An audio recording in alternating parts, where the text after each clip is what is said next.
কোথায় ভাবলাম তোমাকে নিয়ে একটু ঘুরতে বেরোবো, আর তুমি এই মাছ নিয়ে বসছো। এই মাছ নিয়ে বসবো ছাড়া কি করব? আমিও তো ভাবছিলাম যে ঈদের পরে বাড়ি থেকে এসে একটু ঘুরতে বের হব। আসার সময় আম্মা যে বড় ব্যাগ ধরাই দিছে হাতে, এখন এই কাজগুলো ফেলে রেখে তো আর ঘুরতে যাইতে পারবো না। মানে আম্মা যে সময় এই মাছগুলো ধরাই দিছে, আমার যে কি রাগ হচ্ছিল, কিন্তু আমি কিন্তু কিছু আম্মাকে বলতেই বারবার পারতেছিলাম না। বলছিলাম, ঈদের আগের দিন ওই যে আমাদের ঘের শেষছে, ধান লাগাবে, তো তখন হচ্ছে আম্মা এই যে সব ছোট মাছ ধরা পড়ছে, বুঝছো? আম্মা বলতেছে তোমার জন্য এইটা দিব, এইটা ওর জন্য দিব, এইটা আমার নাতির জন্য দিব। আমি তখনই বলছি আম্মু ঈদের সময় এই ব্যাগ টেনে নিব না কিন্তু। মানে এই ব্যাগ টেনে আনতে যে কি কষ্ট হয়, গাড়ি ঘোড়া এমনি ঈদের সময় ভালো পাওয়া যায় না, তারপরে মাছ দিয়ে পানি পড়ে, অনেক রকম সমস্যা, কিন্তু আম্মুরে তো এগুলা বুঝাইতে পারি না।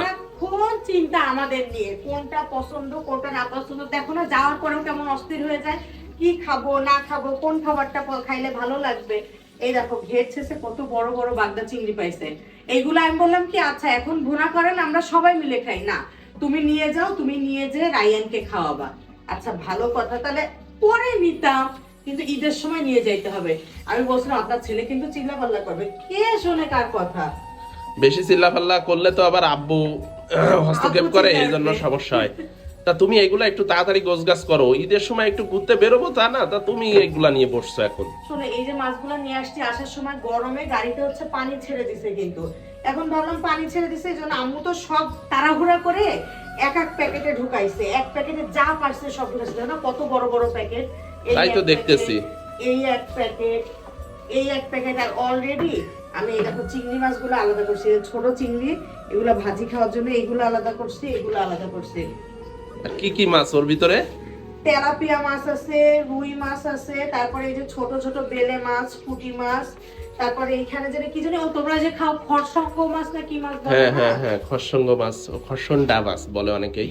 ওরে সর্বনাশ, কি হলো? দেখো, আম্মু সেই বড় বড় ট্যাংরাগুলা দিয়ে দিছে। ও আম্মু যখন এই ট্যাংরাগুলা আলাদা করতেছিল আমি বুঝতেছিলাম এর পিছনে কোনো কাহিনী আছে। এই হচ্ছে সেই কাহিনী। দাঁড়াও সবগুলো আমি প্যাকেট খুলি, বুঝছো? সবগুলা খুলে তারপরে আলাদা আলাদা করে প্যাকেট করো, নাহলে দেখা যাবে এই জায়গায় দুইটা ট্যাংরা মাছ থেকে গেছে। এই একটা জিনিস দিছে, এইটা হচ্ছে আমার খুবই পছন্দের একটা মাছ। কি মাছ জানো? ছোট মাছ। এই মাছ হচ্ছে টমেটো আলু দিয়ে ধনেপাতা দিয়ে চচ্চড়ি করলে যে কি মজা লাগে যা বলার মতন না। এটা তো মনে হচ্ছে চেলা মাছ। হ্যাঁ চেলা মাছ। চেলা মাছ তো যে মলা মাছ না ঢেলা মাছ বলে সেই মাছ সম্ভবত, জানি না। এই দেখো কত মাছ দিচ্ছে, দেখো হাই রে আল্লাহ, এত পুরো ট্যাংরা মাছ দেখতেছি এই প্যাকেটে। দেখো এগুলো আরো বড় সাইজ। দেখো আম্মা আসলে মনে হয় কি পুরা ঘেরটা ধরে দিয়ে দিলে মনে হয় আম্মার মনে শান্তি আসে।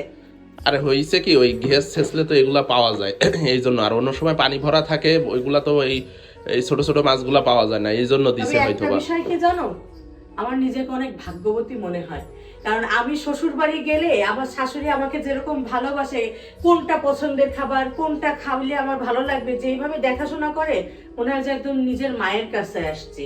তবে এরকম ভাগ্য সবার কিন্তু হয় না। না সেটা অবশ্য ঠিক বলছো, মানে কি বলবো, তুমি শাশুড়ি মানে একটা হাতে পাইছো। গোনা 100 জনের মধ্যে যদি একজন ভাগ্যবতী হয়ে থাকে সেই ভাগ্যবতী কিন্তু আমি। অবশ্যই।